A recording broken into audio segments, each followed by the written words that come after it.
Breaking news చూస్తున్నాం. తెలుగు చిత్ర పరిశ్రమలో విషాదం చోటు చేసుకుంది. ప్రముఖ డైరెక్టర్ సూర్య కిరణ్ ఈరోజు మృతి చెందారు. కామెర్ల వ్యాధి ముదరడంతో ఆయన మృతి చెందినట్లుగా తెలుస్తోంది. ఒకంత తెలుగు సినీ పరిశ్రమ దిగ్భ్రాంతి వ్యక్తం చేస్తూ ఉంది. ఆయనకి డైరెక్టర్గా ఎన్నో అవార్డులు రావడం జరిగింది. కళ్యాణి గారితో వివాహం అయిన తరువాత ఆయన విడాకులు తీసుకోవడం, ఆ విడాకుల తరువాత ఆయన డిప్రెషన్కి గురవడం, ఇవన్నీ మనం చూస్తూనే ఉన్నాం. అయితే బిగ్ బాస్ సీజన్ 4లో ఆయన కంటెస్టెంట్గా కూడా ఆయన పార్టిసిపేట్ చేశారు.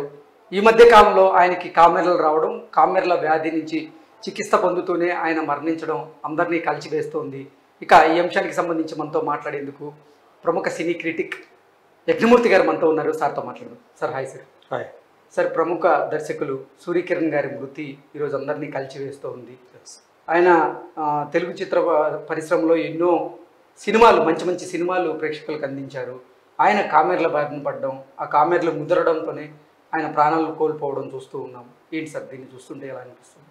తను స్వతహాగా తమిళుడైన తెలుగులో పేరు తెచ్చుకున్నటువంటి దర్శకుడు, నటుడు కూడా. సో బాల నటుడుగా తన చెల్లెలు సుజిత, బేబీ సుజిత, వీళ్ళిద్దరూ కూడా నటులుగా, బాల నటులుగా చిత్రరంగ ప్రవేశం చేశారు.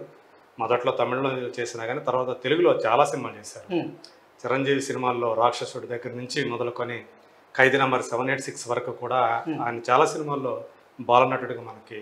అప్పుడు అతనికి మాస్టర్ సురేష్, అతను అసలు పేరు సురేష్, సుజిత వాళ్ళ పేర్లు. సో తర్వాత కాలంలో తను డైరెక్టర్ అయిన తర్వాత సూర్యకిరణ్గా మార్చుకున్నాడు. సత్యం సినిమాతోటి సుమంత్ హీరోగా నటించినటువంటి సుమంత్ కెరీర్లోనే అప్పటి వరకు అది బిగ్గెస్ట్ హిట్గా ఆ సినిమా నిలిచింది. సో ఆ సినిమాతోటి అతను లైమ్లైట్లోకి వచ్చాడు. బెస్ట్ డెబ్యూ డైరెక్టర్గా కూడా తను నంది అవార్డు తీసుకున్నాడు. సో రైటర్గా తీసుకున్నాడు. సో అట్లా తనే ఆ సినిమాకి రైటర్ కూడా. సో అలాంటి కెరీరు, మంచి కెరీరు డైరెక్టర్గా స్టార్ట్ చేసినటువంటి అతను ఆ తర్వాత మళ్ళీ ధన 51 అని చెప్పేసి సుమంత్తోనే చేశాడు. జగపతి బాబు తోటి బ్రహ్మాస్త్రం సినిమా చేశాడు. కాకపోతే ఫస్ట్ సినిమా చేసిన తర్వాత మళ్ళీ అతనికి ఆ స్థాయి హిట్ అనేది లభించలేదు. దానివల్ల కెరీర్ అతను ఒడిదుడుకులో పడింది. అయినప్పటికీ కూడా కళ్యాణి, హీరోయిన్ కళ్యాణితో తను ప్రేమలో పడటం, సో వాళ్ళిద్దరూ వివాహం చేసుకోవటం, ఇద్దరు కూడా మంచి కపుల్గా ఇండస్ట్రీలో పేరు తెచ్చుకున్నారు. కళ్యాణి మంచి హీరోయిన్గా మంచి పొజిషన్లో ఉన్నప్పుడే వాళ్ళ పెళ్ళయింది. సో ఆ తర్వాత ఇతను ఆర్థిక ఇబ్బందుల్లో చిక్కుకోవటం, అంటే సినిమా మనకు తెలుసు కదా, సినిమా ఇండస్ట్రీ అనేది సక్సెస్ వెంటే పరిగెడుతుంది అంటారు. అతని జీవితంలో కూడా అది అక్షరాల నిజమని చెప్పాలి. సో అతను ఫస్ట్ ఫిలిం తర్వాత ఆఫర్లు వచ్చాయి. తర్వాత ఎప్పుడైతే ధన 51 కానివ్వండి, ఆ తర్వాత బ్రహ్మాస్త్రం కానివ్వండి, ఆ సినిమాలు ఫెయిల్ అయ్యాయో అతను ఒక సినిమాను ప్లాన్ చేశారు. దాంతో సంపాదించినంత కూడా, ఈవెన్ కళ్యాణి హీరోయిన్గా సంపాదించిన, నటిగా సంపాదించిన డబ్బు, తను డైరెక్టర్గా సంపాదించిన డబ్బు అంతా కూడా దానికి పెట్టడం. సో ఆర్థిక ఇబ్బందుల వల్లే అన్న వదిలిన మధ్య విభేదాలు వచ్చి వాళ్ళు విడిపోయారని చెప్పేసి సుజిత కూడా ఒక ఇంటర్వ్యూలో చెప్పిన సందర్భం ఉంది. సో కేరళలో ఉన్నటువంటి కేరళలో వాళ్ళకి ఒక ప్రాపర్టీ ఉంది, దానిని కూడా అమ్ముకున్నారు. సో తర్వాత కాలంలో సూర్యకిరణ్ మనకు తెలుసు, సినిమా అవకాశాలు లేకపోవటం, బిగ్ బాస్ 4లోకి ఒక కంటెస్టెంట్గా వచ్చి మొదటి వారంలోనే తను ఎలిమినేట్ అవ్వటం. ఇప్పుడు నిజంగా ఈ రోజు అయితే నిజంగా చాలా షాకింగ్ న్యూస్ ఇది. సో కామెర్ల వ్యాధి చోకి, అంటే కామెర్లు అనేది ప్రాణాంతకం ఏమి కాదు, కానీ కొంచెం అజాగ్రత్తగా మన అలవాటు లైఫ్ స్టైల్ని బట్టే కామెర్లకు సంబంధించి దాని నుంచి బయటపడటం అనేది జరుగుతుంది.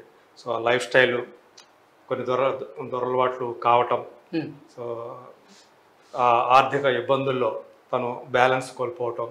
సో దీనికి తన యొక్క ఏదైతే ఉందో బాడీ వీక్ అయిపోవటం. సో ఇప్పుడు కామెర్ల వ్యాధికి గురై చికిత్స తీసుకుంటూ, అంటే చేయి దాటిపోయింది.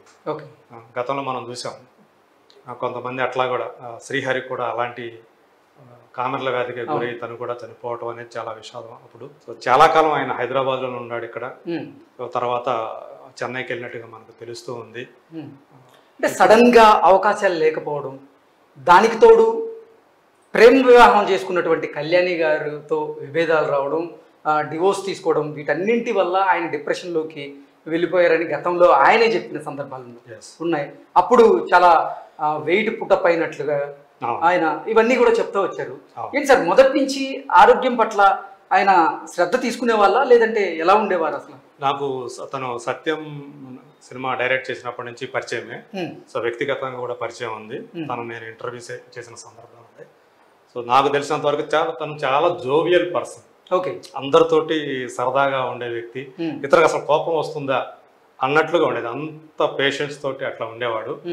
బట్ ఎప్పుడైతే వైవాహిక జీవితంలో అది కూడా మెయిన్గా తను సుజిత చెప్పినట్లుగానే ఆర్థిక ఇబ్బందులు అనేవి వాళ్ళ మధ్య ఉన్నటువంటి బంధాన్ని కూడా పలసనం చేసి ఇద్దరు విడిపోయేటట్లు. సో అంటే యాక్చువల్గా ఆ చాప్టర్ 6 అనేది అలా వైవాహిక జీవితం ఆ చాప్టర్ ఏదైతే ఉందో దాన్ని బాగా అంటే అప్పటికే అవకాశాలు లేక వీళ్ళు సంపాదించిన ధనాన్ని ఆ చాప్టర్ 6 కి వీళ్ళే ప్రొడ్యూసింగ్ వీళ్ళే డైరెక్టర్ గా చేయడం వల్లే దానికి మరింత లాస్ వచ్చింది అంటూ కూడా కొన్ని వార్తలు చూసాం గతంలో. అవును అవును. సో అంటే తనకి ఆఫర్ లేకపోవటం, డైరెక్టర్గా అనుకున్నట్లు ఆఫర్ రాకపోవడంతో ఎలాగైనా ఒక ఛాలెంజ్గా సొంతంగా ఒక సినిమా తీసి నిరూపించుకోవాలనుకున్నాడు ఆయన. సో అప్పట్లో కళ్యాణ్ కూడా సహకరించారు మంచిగా. కానీ ఎప్పుడైతే ఆ సినిమాకి బడ్జెట్ పెరిగిపోతుంది, మనకు తెలుసు ముందు ఎంత అనుకున్నా కానీ ఫస్ట్ ఏదైతే ఒక బడ్జెట్ అనుకుంటామో దానికి డబల్ అయిపోతుంది, ఒక్కోసారి 2-3 రెట్లు కూడా పెరిగిపోతుంది. సో ఇది చెప్పలేమన్నమాట. మనం ఒకసారి దిగిన తర్వాత ఆ లోతు అనేది అంతే ఒక ఊబి లాంటిది. నిజంగా చెప్పాలంటే సినిమా ఇండస్ట్రీ అనేది ఒక ఊబి లాంటిదే. సో ఆ గ్లామర్ వరల్డ్లో నుంచి ఒకసారి అందులో చిక్కుకున్న వాళ్ళు బయటపడలేరు. వాళ్ళకి తెలిసిన విద్య అది ఒకటే. వేరే రియల్ ఎస్టేట్ రంగాల్లో పెట్టుబడులు పెట్టి ఇక్కడ నష్టం వచ్చినా కానీ నిర్మాతలు చాలామంది అక్కడ గెయిన్ అవటం అనేది మనం చాలామందిలో చూస్తాం, ఈవెన్ హీరోలు కూడా. సో కానీ వీళ్ళ వరకు వచ్చేటప్పటికి సినిమాలోనే తను డబ్బులంతా పెట్టాడు. ఆ సినిమా చేసినటువంటి చాప్టర్ 6 అనే సినిమా తీసుకొచ్చిన నష్టాలు ఏవైతే ఉన్నాయో, ఆర్థిక కష్టాలు ఏవైతే ఉన్నాయో దాంతో ఆయన సఫర్ అయ్యాడు, కళ్యాణి సఫర్ అయ్యారు. వాళ్ళ వైవాహిక బంధం కూడా ఇబ్బందులో పడింది. సో అట్లా చివరికి వాళ్ళు విడాకులు తీసుకున్నారు. నాకు విడాకులు తీసుకోవడం అనేది ఇష్టం లేదు, కానీ కళ్యాణ్ కోసం నేను విడాకులు ఇస్తున్నాను, నాకు మళ్ళీ తనతో కలిసి జీవించాలని ఉంది అని విడిపోయిన తర్వాత కూడా సూర్యకిరణ్ చెప్పాడు. సో దాన్ని బట్టి అతను ఏంటి అనేది ఆ బంధాన్ని ఆయన ఎంత కోరుకున్నాడు. ఎందుకంటే తను ఇష్టపడ్డాడు, కళ్యాణ్కి మించి తను కళ్యాణ్ని ఎక్కువ ఇష్టపడి పెళ్లి చేసుకున్నాడు. సో దానివల్ల చివరికి అతను ఒంటరివాడు అవ్వటం, సో ఈరోజు ఇలా మృత్యువాత పడటం అనేది అనారోగ్యంతో అతనికి తెలిసిన వాళ్ళందరికీ కూడా, అతని శ్రేయోభిలాషులు కానివ్వండి, అతని బంధువులు స్నేహితులు వీళ్ళందరికీ కూడా వాళ్ళ మనసులన్నింటినీ కూడా తొలిచివేస్తున్నటువంటి ఘటన ఇది. దర్శకుడిగా అందరికీ సుపరిచితులైన దర్శకుడిగా ఈయనకి 2 నంది అవార్డులు రావడం జరిగింది. అలాగే బాల నటుడిగా కూడా ఆయనకి కేంద్ర ప్రభుత్వం నుంచి అవార్డులు రావడం జరిగింది. అంటే బాల నటుడిగా చాలా తక్కువ మందికే ఆయన సుపరిచితులు, కానీ దర్శకులుగా చాలా మందికి సుపరిచితులు. బాల నటుడిగా ఏ సినిమాలు చేసిన సందర్భం? అదే నేను మీకు చెప్పాను కదా, ఖైదీ నంబర్ 786, రాక్షసుడు, కొండవీడి దొంగ, చిరంజీవి సినిమాలు ఇవన్నీ. ఈవెన్ సంకీర్తన, నాగార్జున సినిమా సంకీర్తన, అలాగే శృతిలయలో కూడా చేశాడు. ఇట్లా చాలా పలు సినిమాల్లో చేశాడు. పెద్ద హీరోల సినిమాలు చాలా వరకు తను మాస్టర్ సురేష్ అనే పేరుతోటి బాలనటుడిగా చేశాడు. తర్వాత తను దర్శకుడు కావాలనుకున్నాడు.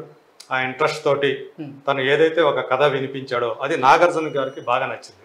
నచ్చి తన సొంత బ్యానర్లో అప్పుడు సత్యం అన్నపూర్ణ స్టూడియోస్ బ్యానర్లోనే సత్యం సినిమాతోటి తనని దర్శకుడిగా ఇంట్రొడ్యూస్ చేశాడు. నాగార్జున గారు పెట్టుకున్న నమ్మకాన్ని తను వమ్ము చేయకుండా ఆ సినిమాని చక్కగా తీసి ఆ సినిమా ఘన విజయం పాలవడంలో ఆయన పాత్ర చాలా ఉంది. అలాగే సుమంత్ కెరీర్కి ఆ సినిమా సత్యం అనేది ఒక బూస్ట్ ఇచ్చిందని చెప్పాలి ఆ టైంలో.